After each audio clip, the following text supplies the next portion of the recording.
যে নবীর পরে দুনিয়ার মানুষের হেদায়েতের জন্য আরো নবীর দরকার বাকি থাকে, তিনি নবী হতে পারেন, শেষ নবীও না, শ্রেষ্ঠ নবীও না। যে নবীর আবির্ভাবের পরে কিয়ামত পর্যন্ত দুনিয়ার মানুষের হেদায়েতের জন্য নতুন কোন নবীর দরকার বাকি থাকে না, তিনি শেষ নবীও শ্রেষ্ঠ নবীর। চিকিৎসার পরে আরো ডাক্তারের দরকার বাকি থাকে, তিনি শেষ ডাক্তারও হতে পারেন না, শ্রেষ্ঠ ডাক্তারও হতে পারেন না। যে ডাক্তারের চিকিৎসার পরে দুনিয়ার আর কোন ডাক্তারের চিকিৎসার দরকার বাকি থাকে না, তিনি শেষ ডাক্তারও। ঠিক তেমনি ভাবে যে নবীর পরে দুনিয়ার মানুষের হেদায়েতের জন্য আরো নবীর দরকার বাকি থাকে, তিনি নবী হতে পারেন, শেষ নবীও না, শ্রেষ্ঠ নবীও না। যে নবীর আবির্ভাবের পরে কিয়ামত পর্যন্ত দুনিয়ার মানুষের হেদায়েতের জন্য নতুন কোন নবীর দরকার বাকি থাকে না, তিনি শেষ নবীও শ্রেষ্ঠ নবীও।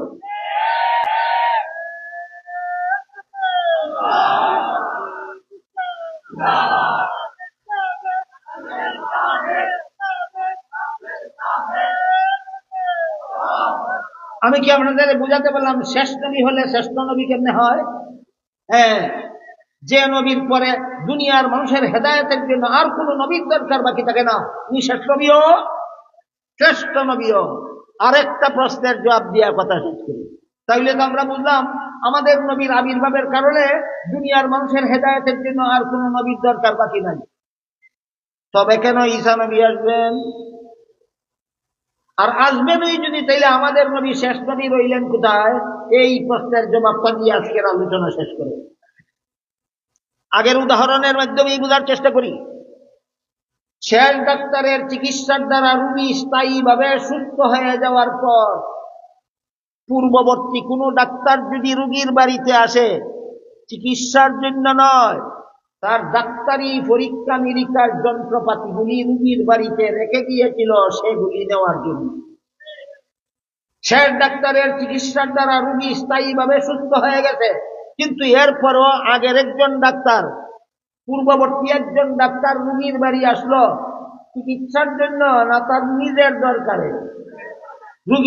রোগীর বাড়িতে নিজের দরকারে সারা দুনিয়ার ডাক্তার আসলেও শেষ ডাক্তারই থাকে। ঠিক তেমনি ভাবে ঈসা নবী কিয়ামতের আগে দুনিয়াতে আসবেন দুনিয়ার মানুষের হেদায়েতের জন্য নয়, কিয়ামত পর্যন্ত দুনিয়ার একদল মানুষ হেদায়েতের উপর অটল থাকার জন্য খতমে নবুয়ত যথেষ্ট, শেষ নবীর নবী হওয়া যথেষ্ট। তাহলে ঈসা নবী কেন আসবেন? ঈসা নবী আসবেন না আপনাদেরকে কলেমা পড়াবার জন্য। ঈসা নবী আসবেন দুনিয়াতে তার নিজস্ব একটা দরকার বাকি আছে, ওই দরকারটা পুরা করা। এবার শুনেন সেই দরকারটা কি। আল্লাহ কোরআনের এক আয়াতে বলেন, ইয ক্বালাল্লাহু ইয়া ঈসা ইন্নী মুতাওয়াফফিকা ওয়া রাফিউকা ইলাইয়া। হযরত ঈসা আলাইহিস সালাম একা একা ছিলেন একটা ঘরে।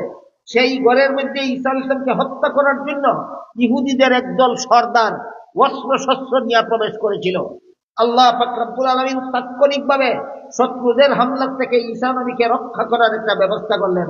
সেটা হলো তাৎক্ষণিকভাবে শত্রুরা ঘরে প্রবেশ করতে না করতেই ঈসা আলাইহিস সালামকে সশরীরে জীবিত অবস্থায় মরণ বাকি রেখে আসমানে উঠিয়ে দিলেন।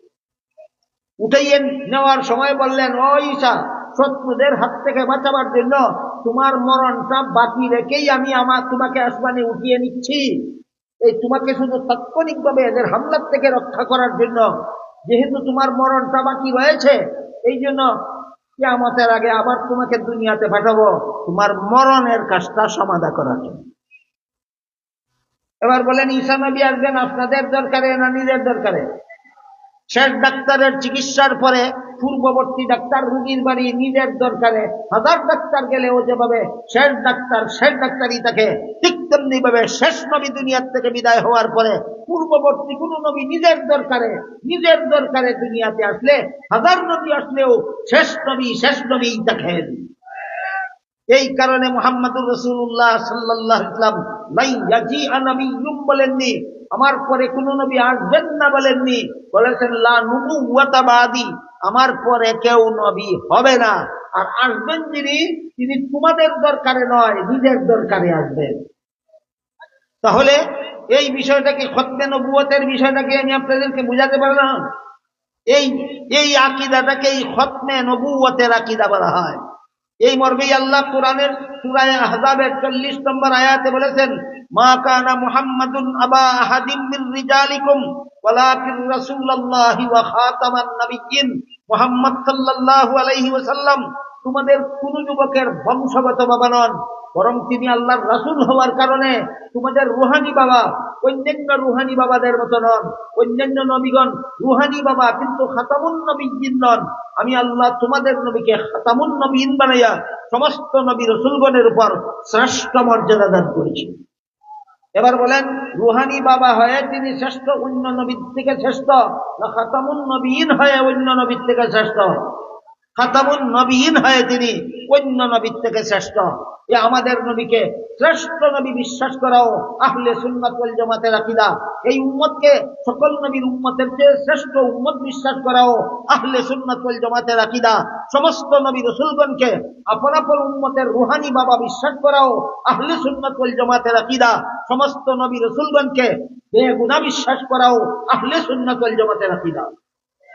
গত বছর আমি আহলে সুন্নাত ওয়াল জামাতের পরিচয় বিস্তারিত ভাবে আপনাদেরকে শুনাইছি, আর আমাদের নবীর আলাদা মর্যাদা সম্বলিত অনেক লম্বা বিবরণ শুনাইছি।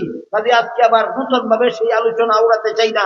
আল্লাহ আমাদেরকে সত্যিকারের আহলে সুন্নাত ওয়াল জামাত চিনার, আহলে সুন্নাত ওয়াল জামাতের আকীদা পোষণ করে নবীর ভবিষ্যৎবাণী, নবীর সুসংবাদ মতে আমাদেরকে জান্নাতি উম্মত হওয়ার, এক কথায় শ্রেষ্ঠ নবীর শ্রেষ্ঠ উম্মত অবস্থায় জীবনযাপন করার, শ্রেষ্ঠ উম্মত অবস্থায় মরণ করার, শ্রেষ্ঠ নবীর শ্রেষ্ঠ উম্মত অবস্থায় হাসরের মাঠে দাঁড়াবার সৌভাগ্য দান করুন। সবাই বলুন আমিন।